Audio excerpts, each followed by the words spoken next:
Hello बच्चों, class sixth का math का चैप्टर नंबर 1.2 पढ़ने से पहले उसके कुछ छोटी छोटी पॉइंट है उसको जान लेना ज़्यादा अति आवश्यक होगा, ताकि हम 1.2 को जब बनाए तो उसमें आपको समझने में कोई दिक्कत ना हो। तो इसीलिए हम छोटा सा एक वीडियो बना रहे हैं यहाँ पे, ये 10 पॉइंट आपको क्लियर करने के लिए। ठीक है, इसी का यूज करके हम क्या कर सकते हैं, वहाँ पे बनाएंगे। ठीक है, जैसे कि यहाँ पे दिया गया है कि 1 सेंटीमीटर बराबर कितना होता है, तो 10 मिलीमीटर के बराबर होता है। ये आपको क्या करना है, याद करके रखना होगा। ठीक है, 1 मीटर बराबर कितना होता है, तो 100 सेंटीमीटर के बराबर होता है।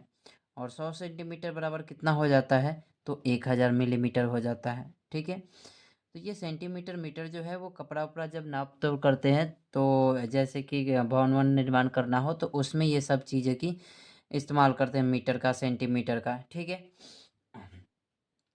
उसके बाद तीसरा पॉइंट है कि 1 किलोमीटर बराबर कितना होता है, तो 1000 मीटर होता है। ठीक है, चौथा में कि 1 किलोग्राम इजकल टू 1000 ग्राम होता है, मतलब कि 1 किलो में कितना ग्राम होता है, तो कहा जाएगा कि 1000 ग्राम होता है। ठीक है, ये बार बार हम आपको बोलेंगे कि इसको याद कर जाना है। ठीक है, तो 1 किलोग्राम बराबर कितना होता है, तो 1000 ग्राम के बराबर होता है। ठीक है, और ये 1 किलोग्राम जो ग्राम और किलोग्राम है, तो ये किस चीज़ के लिए लाई जाती है, तो ये जैसे कि हम आलू खरीद लिए, जैसे कि आटा खरीद रहे हैं। ठीक है, तो उसमें क्या किया जाता है, किलोग्राम का इस्तेमाल किया जाता है।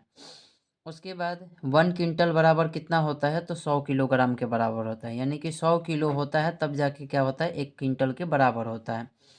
1 ग्राम कितना का होता है, तो 1000 मिलीग्राम के बराबर होता है। 1 ग्राम कितना का होता है, तो 1000 मिली का ग्राम का वो होता है। ठीक है, मिलीग्राम हम कैसे चेक करते हैं, तो जैसे कि आप लोग दवा ववा खाते हैं। ठीक है, तो दवा ववा खाते हैं तो वहाँ पे एक ढक्कन होता है उसके ऊपर, उसी से हम क्या करते हैं, दवा खाते हैं, तो वहाँ पे ml लिखा हुआ रहता है। ठीक है,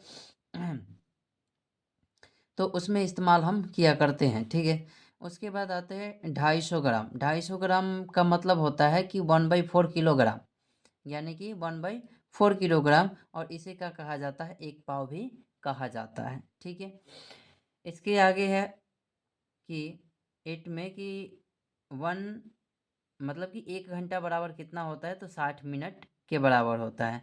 तो 1 मिनट बराबर कितना होता है, 60 सेकेंड के बराबर होता है। लास्ट पॉइंट है 10वां की 1 रुपये बराबर कितना होता है, तो 100 पैसे के बराबर होता है। ठीक है, तो ये छोटा सा पॉइंट था 10 को। ठीक है, इसको क्या कर लेना है, आपको याद कर लेना है। ठीक है।